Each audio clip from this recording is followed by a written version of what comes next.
Hello everyone, just Goran here, and welcome back to another Planet Zoo real life inspiration video. And today we are looking at the Przewalski's horse, the face of the conservation pack, and rightfully so, as we'll see as we get further into this video.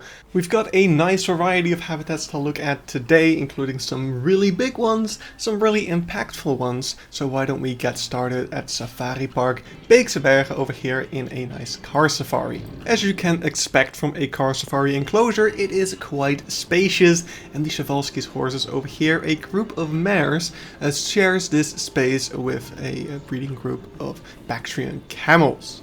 Back in the day, there was also a bachelor group of black buck in the enclosure next door that could crawl under the fence to also access this enclosure, but that's no longer the case, I'm pretty sure. And you can also view the horses from across the waters of the boat safari over here in the walking safari part of the zoo. So you get a pretty nice view of them, although you do have to look quite far. And you also get a view of them opposite of the bird of prey show area over here. So while watching the bird of prey show, you can see camels and horses walking around in the background, and there is even a place for the birds to perch on the other side of the field. So a falcon will drive over there and they will have the birds flying back and forth across the field, which is just absolutely awesome. Next up we have Tierpark Berlin, and we have what looks like an enormous enclosure over here.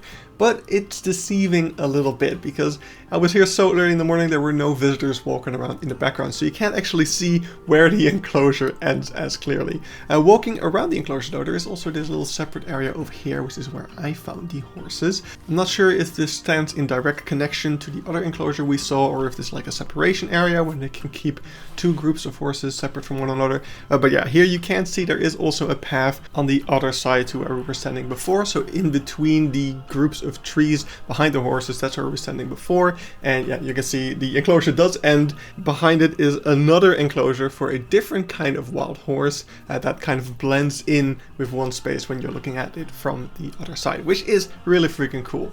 As we get to the end of the open enclosure to the left, we get into the more forested bit of the zoo over here, and that's where we find that other yard that we could also see. So here you can see it from the other side, and there's more horses in here, as you can see. And that kind of concludes it for Tierpark Berlin, but we also have the Zoo of Berlin, which also has an enclosure for the Przewalski's wild horse over here. It's a bit more of a classic zoo enclosure with a V-mode over here. It's not the most spacious one, it's a bit flat and it's not completely empty. There are some trees in there, of course, but yeah, not my favorite one, but still might be inspirational if you're building a city zoo or something like that.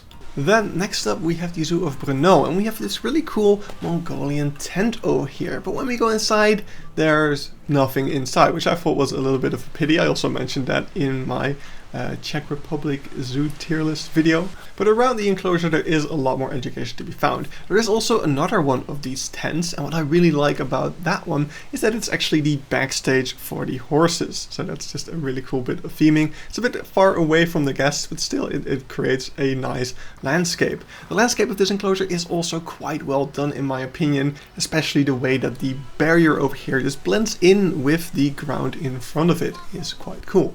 So over here there is several signs about the reintroduction of Przewalski's wild horses back into the wild in Kazakhstan, about different kinds of wild horses, and about the prehistory of the horses as well. Over here behind this sign there is also some kind of a view into the enclosure. I'm not sure if it's an intended view or if it's just people climbing on top of this hill to get closer to the horses, but there is more of the enclosure there. Then over here at the Zoo of Cologne, we've got another city zoo-like enclosure, although this one is a lot more spacious than the one we saw in Berlin. We've got one viewpoint over here where you can already see how deep it goes. As we go around, we first see a little education sign over here about reverse red and the rewilding program of the Przewalski's wild horses, and then we get to the other viewpoint where we can see the back of the enclosure up close a little bit more. Overall, I think it's a pretty nice enclosure. But now let's get to one of my favorites, which is GaiaZoo over here, where we have a fantastic upward sloping green hill. It's absolutely beautiful. However, I am sad to inform you that it's starting to get a little bit less green. This is like a 2-year difference where it went from vibrant green to already quite a bit sandy. I really hope that this trend doesn't continue because it's such a beautiful habitat. It would be a shame if it lost that greenery. I hope the zoo can manage to find a way to slow that down or reverse it. Over here at the Givskud Zoo in Denmark, we have a very similar enclosure with a nice green hill sloping upwards where you can get some great views of the horses. As opposed to GaiaZoo, where I usually see the horses standing in the back of the enclosure, here they were actually right in front and you could get very, very close to them.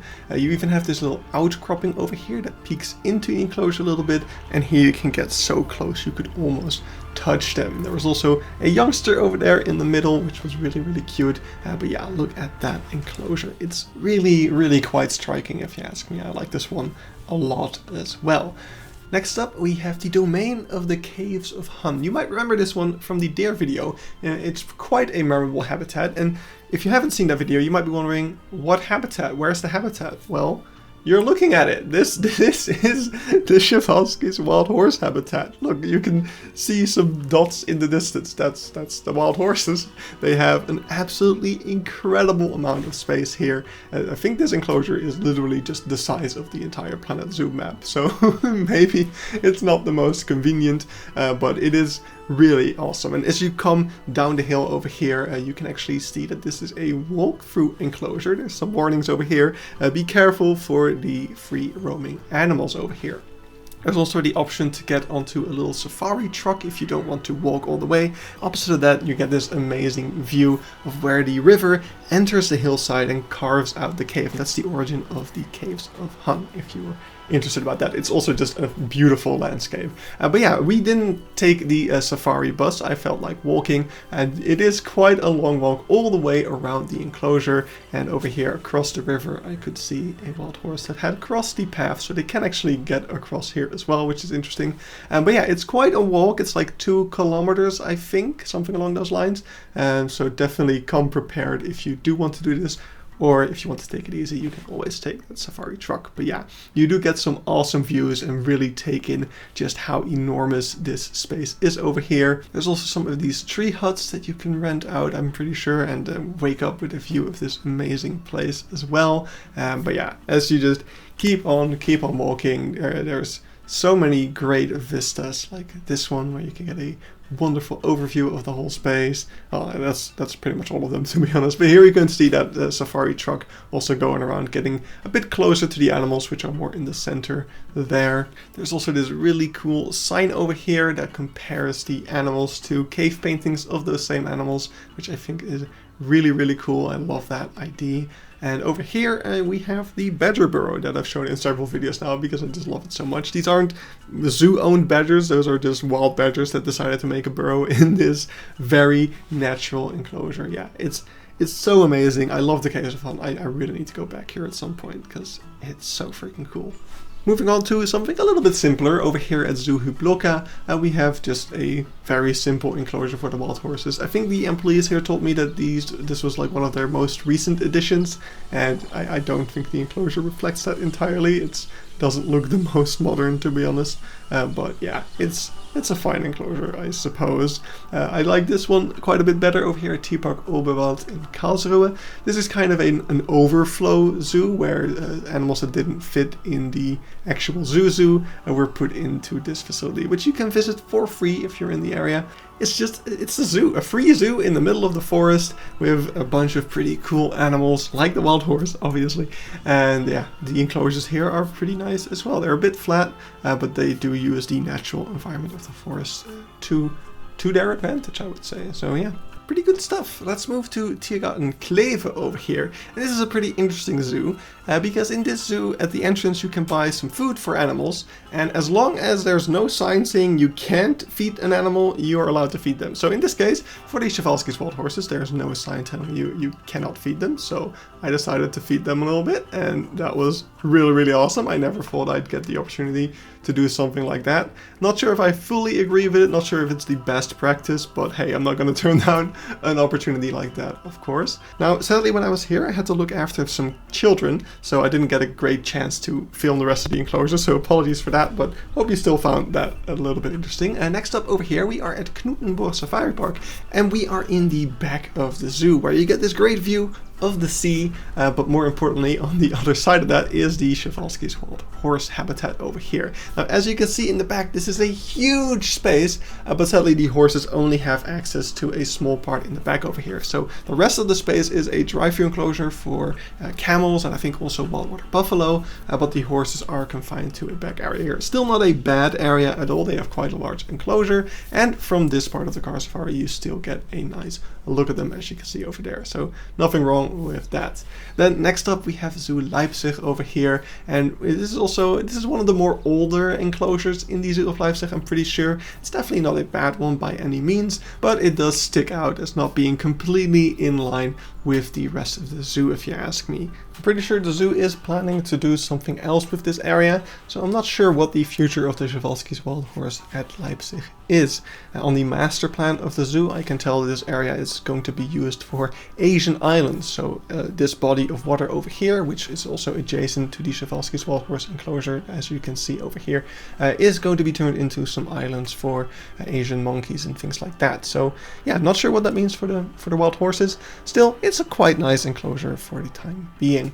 Next up, we have the next big enclosure of this video, which is at Natuurpark Lelystad. And if you thought the one at the Caves of Hun was big, well, this one, even though it doesn't always look like it, is actually even bigger than the one at the Caves of Hun. I think it's like 1.5 times the size, but it is very flat. It is very overgrown. There's tall grasses, there's trees everywhere, so you don't get these long stretched out views like you do at the Caves of Hun, which makes the area as a whole feel a little bit smaller. We do once again get a warning sign to keep 50 meters away from the animals. 50 meters, keep that in mind, very important. You don't want to get closer than 50 meters to a Przewalski's wild horse or a wisent, which is another animal that was in this enclosure back in the day. And yeah, as you can see over here, we do enter the enclosure and get another warning sign. Keep 50 meters away from the animals. That includes the wild horses, not just the wisent, also the wild horses. Very important, because yeah,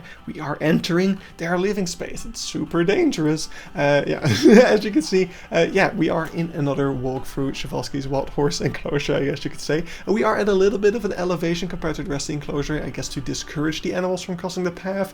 And yeah, you can get some great views of them. But, uh-oh, what's happening over here? What did I see in the corner of my eye? There's a Przewalski's wild horse standing on the path. That's problematic. I stood here for like half an hour hoping that it would move, that I could just walk past and continue to follow the rules. But yeah, I just basically stood here watching people just walk past it without giving any care, and watching the horse not even care when a kid came up to pet it with the parents filming like, oh, this is such a great idea, parents of the year over there. I was kind of hoping something would happen. It would really suck for the kid, of course. I wouldn't wish harm onto a kid, but just to give the parents a wake-up call, because come on, seriously. But yeah, after the kid trying to pet the horse didn't cause any problems, I thought, okay, I guess I can walk past it without issue, and made my escape. But yeah, really cool experience, really awesome enclosure, but sadly, as you can imagine, this is just asking for trouble, and nowadays, for the past 2 years already, this enclosure has been closed for visitors, so you can no longer walk through it, sadly. Next up, we have the Zoo of Liberec over here, and it's a fine enclosure. It's a little bit barren, but otherwise, I think space-wise it's pretty good. It looks small over there, but it does actually like double in size on the other side of this building over here, or even more than double, I'm pretty sure, and you get some pretty nice views. This is a pretty cool viewing area. I know I was pretty negative about the zoo in my tier list video, but there are some nice things, of course. There always are. Next up, we have the AllwetterZoo Münster, where we have another nicely forested enclosure with several different areas that the animals can be split up between. This is also a shared enclosure with the Bactrian camel. Once again, it's a very common mix that you do see. And yeah, I don't think I saw any horses when I visited here. I only saw the camels. They were all over the place, but I didn't see a single horse. Don't know what was up with that. Maybe they were still inside. It was pretty early in the day. But at least I got to see the camels pretty well, because they were being fed right up against the fence over here, so that was pretty nice.